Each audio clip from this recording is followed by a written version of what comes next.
விக்கிரமாதித்தன் ஒரு சோலையில் தங்கியிருந்த போது அங்கிருந்த 2 அன்னப்பறவைகள் பேசிக் கொள்வதை கேட்டார். விக்கிரமாதித்தனுக்கு பறவைகளின் மொழி தெரியும். அதில் ஒரு அன்னப்பறவை சொன்னது, இந்த சோலைக்கு அடியில் ஒரு பழைய மாளிகை இருக்கிறது. அந்த மாளிகையில் ஒரு ரகசிய சுவடி இருக்கிறது.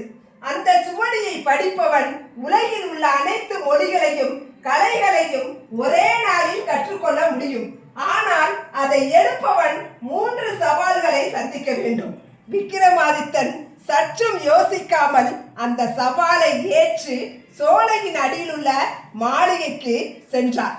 முதல் சவால் அவரது மனதில் உள்ள ஆசைகளை உருவங்களாக காட்டி திசை திருப்பியது. ஆனால் விக்கிரமாதித்தன் தன் இலக்கில் உறுதியாக இருந்தார். 2வது சவால் அவருடைய பயத்தை உருவங்களாக காட்டியது. பரம்பொருள் துணை நிற்கும் போது பயம் எதற்கு என்று அஞ்சாமல் நின்றார்.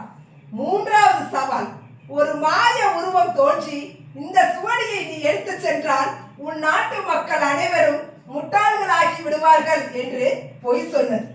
விக்கிரமாதித்தன் தன் அறிவால் யோசித்தார். எல்லா கலைகளையும் தரும் ஒரு சுவடியால் உலகுக்கு தீங்கு வராது, இது ஒரு மாயை என்று உணர்ந்து அதை எடுத்தார். அவர் அந்த சுவடியை பெற்று வெளியே வந்தபோது அங்கே ஒரு ஏழை புலவர் வறுமையில் வாடிக்கொண்டிருப்பதை கண்டார்.